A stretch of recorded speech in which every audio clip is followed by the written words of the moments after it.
तो कहानी की शुरुआत होती है और हमें टेसा को दिखाया जाता है जो अपने छोटे भाई और डैड के साथ रहती है। हाल ही में उसकी माँ की डेथ समुद्र में डूबने की वजह से हो चुकी है, जिस वजह से उसके घर का माहौल कुछ ठीक नहीं है। लेकिन फिर भी टेसा पूरी कोशिश करती है कि वो अपने छोटे भाई और डैड का पूरा ख्याल रख सके। इसके चक्कर में उसने अपने दोस्तों से मिलना भी बंद कर दिया है। लेकिन आज उसकी दोस्त क्लारा ने उसे बाहर जेट स्काई करने के लिए बुलाया है। पहले तो वो बहुत मना करती है, लेकिन उसके इतने कहने के बावजूद वो हाँ कर देती है। टेसा अपने पापा के पास जाती है और उन्हें बताती है उसके पापा भी चाहते थे कि वो बाहर जाकर खुश रहे, इसीलिए वो उससे जाने के लिए हाँ कर देते हैं। अब टेसा अपनी गाड़ी उठाकर क्लारा के पास जाती है। यहाँ पर क्लारा का एक बॉयफ्रेंड भी होता है जिसका नाम जेवियर होता है, और जेवियर का एक दोस्त होता है जिसका नाम जेंडर होता है। वो दोनों ब्लॉगर हैं। जब वो लोग ब्लॉग शूट कर रहे थे तभी वहाँ टेसा आ जाती है। अब टेसा और बाकी चारों लोग आपस में मिलते हैं। इसके बाद क्लारा टेसा से कहती है कि हमें आज बहामास जाना है, क्योंकि वो एक सुनसान आइलैंड है और वहाँ पर हम आउटिंग करेंगे तो हमें बहुत मजा आएगा। लेकिन टेसा का मन नहीं था कि वो वहाँ जाए, क्योंकि उसे शाम होने से पहले पहले घर भी लौटना था, इसीलिए वो उसे वहाँ जाने के लिए मना करती है। लेकिन क्लारा के इतने कहने पर वो मान ही जाती है। अब चारों लोग अपनी जेट स्काई से वहां पर पहुंचते हैं। वहां पर पहुंचने के बाद वो लोग बहुत मजे करते हैं। अब क्लारा और उसका बॉयफ्रेंड तो जेट स्काई से मजे ले रहे होते हैं, और यहीं पे टेसा और उसका फ्रेंड जेंडर वहीं बैठकर आराम से बातें कर रहे होते हैं। उनके अंदर शायद एक दूसरे को चाहने की फीलिंग्स आ चुकी हैं। इसके बाद वो लोग भी जेट स्काई के लिए आते हैं। अब चारों लोग तेजी से जेट स्काई कर रहे होते हैं, लेकिन क्लारा का बॉयफ्रेंड सभी को इम्प्रेस करने के लिए अपनी स्किल्स दिखाता है। उसकी इस हरकत की वजह से उसकी जेट स्काई पलट जाती है और जेंडर के ऊपर से निकल जाती है। अब इस पानी के अंदर वे चारों लोग डूब जाते हैं। तभी हमें पता चलता है कि क्लारा के बॉयफ्रेंड की तो डूबने की वजह से मौत हो गई है। अब पानी में केवल ये तीन ही लोग बचे हैं, टेसा, क्लारा और जेंडर, क्योंकि जूलियन की तो मौत हो चुकी है और इसी के साथ साथ इनकी जेट स्काई भी पानी में डूब चुकी है। यानी कि अभी 20 समुंदर केवल फंस चुके हैं और इनके वॉकी टॉकी भी पानी में ही डूब गए हैं और इनके आसपास काफी सारी शार्क्स भी घूमने लगी हैं। अब इन लोगों की उम्मीद तो आ चुकी थी। इन्हें लग रहा था कि अब यही हमारा अंत है, क्योंकि 20 समुंदर इन्हें बचाने कौन ही आएगा। और साथ ही साथ जेंडर की भी तबीयत बहुत खराब हो रही थी, क्योंकि उसे गंभीर चोट आई हुई थी। पर लेकिन तभी सामने से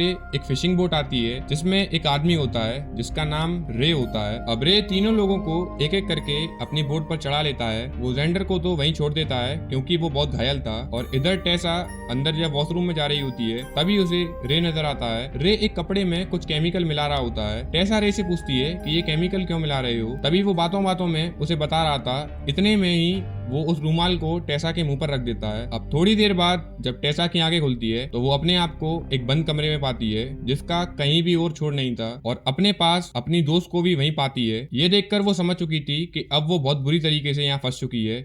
वहां पर आसपास खून के धब्बे भी थे और बहुत सी लड़कियों के बाल भी थे। इसे देखकर वो समझ चुकी थी कि ये शायद किसी ट्रैफिकिंग का जाल है और अब हम बच नहीं सकते। अब यहाँ पर ये दोनों बहुत ज्यादा डर जाती हैं और सोचती हैं कि आखिर वे यहाँ क्यों आ गई। लेकिन जो होना था वो तो हो ही गया और उनके दिमाग में सिर्फ एक ही ख्याल आता है कि वो लोग यहाँ से कैसे निकले। इसके बाद अब सुबह होती है और रे ऊपर का गेट खुलता है। वो इन्हें खाने को जिंदा सड़ी हुई मछलियां देता है, पर टेसा उसे लेने से मना कर देती है। वो उससे कहती है कि प्लीज मुझे जाने दो, मेरा घर पर एक छोटा भाई भी है जो मेरा इंतजार कर रहा है। लेकिन रे गुस्से में वहाँ पर गेट लगाकर चला जाता है। इसके बाद रे बाहर आकर मछलियां पकड़ता है और उन मछलियों को कच्ची खाने लगता है। वो दोनों लड़की अभी भी उसी कंटेनर में बंद हैं और यहाँ जेंडर, जिसका काफी सारा खून बह चुका है, वो अभी भी बेहोश ही पड़ा हुआ है। इस शिप पर इन तीनों लोगों को 2 दिन बीत चुके हैं। अब तभी हमें बीच बीच में पता पड़ता है कि शायद ये रे किसी से बात कर रहा है और यहाँ पर कोई आने वाला है, और होता भी बिल्कुल वैसा ही है। तभी हमें एक बंदा दिखाया जाता है जो अपनी यार्ड को बहुत दूर खड़ा करके एक छोटी नाव से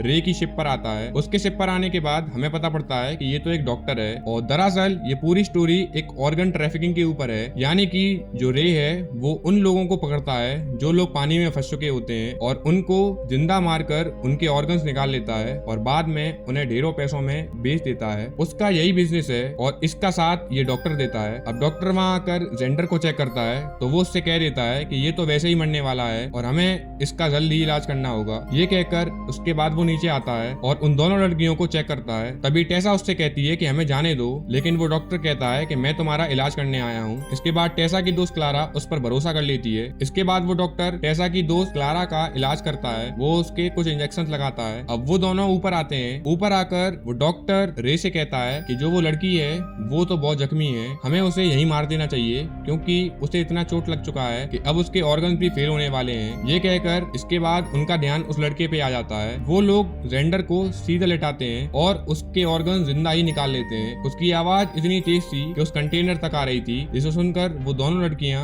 बहुत तेजी से चिल्लाने लगती हैं, यानी कि उन लोगों ने अब उसे मार दिया है और अब इन दोनों की बारी थी। अब कुछ देर बाद वो डॉक्टर और रे दोबारा से नीचे आते हैं और नीचे आकर क्लारा को उठाते हैं। टेसा उन्हें ऐसा करने से रोकती है, लेकिन रे उसे एक मुक्का मारता है और उसे वहीं बेहोश कर देता है। टेसा वहीं बेहोश होकर गिर जाती है और वो लोग उसकी दोस्त को उठाकर ऊपर ले जाते हैं। वो लोग पहले तो उसे ग्लूकोज की बोतल लगाते हैं, क्योंकि अगर वो बेहोश हो गई और उसके ऑर्गन नहीं निकल पाए तो वो ऑर्गन खराब हो जाएंगे और वो लोग बिल्कुल भी वेस्ट नहीं चाहते थे, जिस वजह से उन्हें ऑर्गन निकालने में काफी टाइम लग रहा था। अब थोड़ी देर बाद टेसा को होश आता है तो वो अपने दोस्त की चीखें सुन रही होती है, यानी कि उन्होंने अभी उसको मारा नहीं है और टेसा के पास अब उसकी दोस्त को बचाने का सिर्फ एक ही रास्ता है, यानी कि उसे यहाँ से जल्द निकलना होगा। अब वो उस कंटेनर के चारों ओर देखने लग जाती है तो उसे एक एग्जॉस्ट फैन दिखता है। वो उस एग्जॉस्ट फैन के थ्रू बाहर निकल आती है। बाहर निकलने के बाद वो देखती है कि वहाँ पर रे नहीं है, सिर्फ वो डॉक्टर है जो उसकी फ्रेंड की किडनी निकालने ही वाला था। तभी वो एक एरो लेकर आती है और सीधे उस डॉक्टर के पेट में मार देती है, जिस वजह से वो डॉक्टर वहीं बेहोश होकर गिर जाता है। लेकिन जब वो उस डॉक्टर के पास आकर उसे देखती है तभी वो डॉक्टर उसके ऊपर हमला कर देता है। लेकिन हमें पता पड़ता है कि अब टेसा की दोस्त को भी होश आ गया है और वो डॉक्टर को घायल कर देती है और ऐसे कर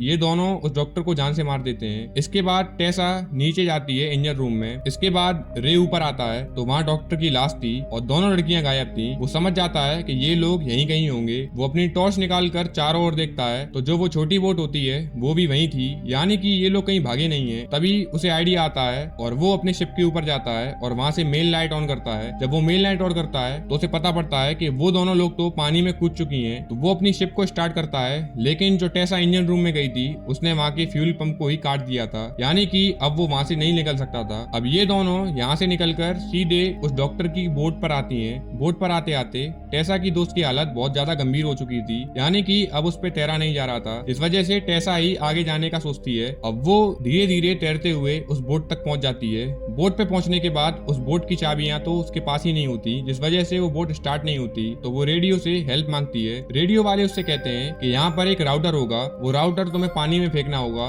जिस वजह से हमें तुम्हारी लोकेशन मिल जाएगी। लेकिन वो बहुत ढूंढती है तो उसे राउटर नहीं मिलता। तभी उसे कुछ एहसास होता है। वो देखती है कि शायद कोई शिप पर चढ़ आया है। पहले तो उसे लगता है कि शायद ये मेरी दोस्त है, लेकिन जैसे ही वो पीछे मुड़कर देखती है तभी वहाँ पर रे खड़ा था, यानी कि रे भी अब तैर कर आ चुका है। रे बिना कुछ सोचे समझे उसके पेट में चाकू से वार कर देता है और वो बेहोश होकर वहीं गिर जाती है। लेकिन जब रे उससे नीचे बैठकर बात करने की कोशिश करता है तभी हम देखते हैं कि टेसा के हाथ में तो एक फ्लेयर गन है, क्योंकि वो फ्लेयर चलाने वाली थी। लेकिन जैसे ही रे उसके पास आता है उससे बात करने के लिए, तभी टेसा उसके मुंह में वो फ्लेयर चला देती है, जिस वजह से रे वहीं जलकर मर जाता है। अब टेसा हिम्मत कर उस राउटर को पानी में फेंकने के लिए आगे बढ़ती है, लेकिन वो सिर्फ रेंग रही थी क्योंकि उसके पेट में काफी गहरा जख्म आया था, इस वजह से वो खड़ी नहीं हो पा रही थी। अब धीरे धीरे रेंगते रेंगते वो उस बोट के बिल्कुल किनारे आ जाती है, पर फिर भी वो राउटर को पानी में नहीं फेंक पाती और वहीं पर वो बेहोश हो जाती है। उसके बेहोश होने के बाद पूरी रात बोट हिलती डुलती है, क्योंकि वहाँ तेजी से लहर आ रही थी, जिस वजह से वो राउटर अपने आप ही पानी में गिर जाता है और वहाँ के नजदीकी हेल्पलाइन पर उनकी लोकेशन पहुंच जाती है। अब सुबह होती है और वहाँ की लोकल पुलिस उनके पास आती है। वो पुलिस उनके पास आकर देखती है कि रे की बॉडी तो वहीं पड़ी है। वो लोग उसे पहचान लेते हैं क्योंकि वो